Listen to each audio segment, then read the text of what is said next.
Chapter 1. Endowments of Nature. All the objects in the environment which are useful to men and have a value are called resources. Only when man comes to know the use of a thing or substance it becomes a resource. Types of resources: natural resources, human resources, human-made resources, based on origin. Biotic, abiotic, based on utility. Renewable, non-renewable, based on level of development. Potential, developed or actual, based on distribution. Localized, ubiquitous, based on ownership. Individual, national, community, international. Natural resources. Natural resources are the free gifts of nature and can be consumed directly from nature without much of processing. The land we live on, the water we drink, and the air all are considered as natural resources. Human resources. Human resources refer to the human beings, both qualitative and quantitative, who possess skills and knowledge to make wise use of natural resources. Better quality of people will contribute to proper utilization of resources. Thus, human beings play an important role in resource development. Human-made resources. Human-made resources are those resources which are created by man using his skill and knowledge. Man has created a wide range of valuable goods like buildings, monuments, technology, hybrid variety of seeds, painting, institutions, etc. Biotic resources. Biotic resources are those resources which are obtained from the biosphere like plants, animals, and human beings. Abiotic resources. Abiotic resources are derived from non-living things of the environment like rocks, minerals, mountains, gases, etc. Renewable resources. Renewable resources are those resources which can be reproduced and regenerated in nature within a given period of time. Their availability is unlimited and they are inexhaustible, such as wind energy and solar energy. Non-renewable resources.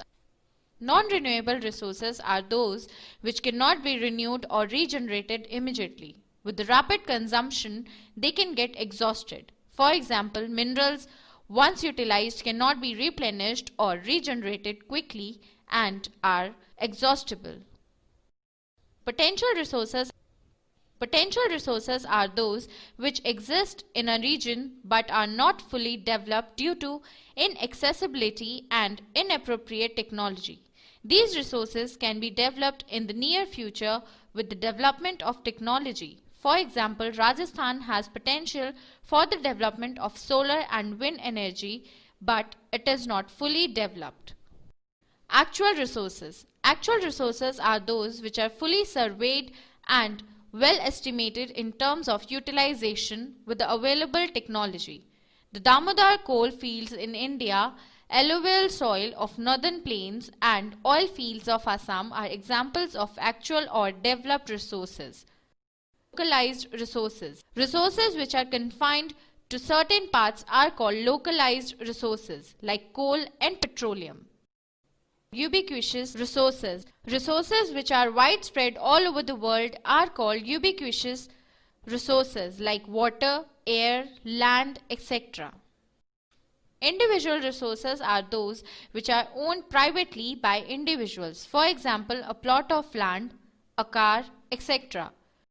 National resources are those which belong to the people of a nation and lie within the political boundaries and territorial waters of a country. For example, rivers, minerals, forests, etc. Community resources are those which belong to the community of people. For example, in rural areas, people share common wells, ponds, and in urban areas, parks, picnic spots, community halls, etc.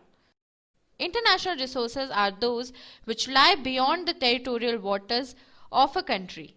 In open seas and oceans that are regulated and managed by international institutions, no single country can utilize these resources without the permission of the international organizations.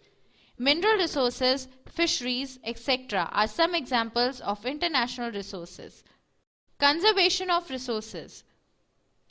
Resource conservation refers to judicious and careful use of resources for a sustainable development. With the rapid growth of population, urbanization and industrialization, there has been an increased demand and consumption of resources. This has led to overexploitation and depletion of resources.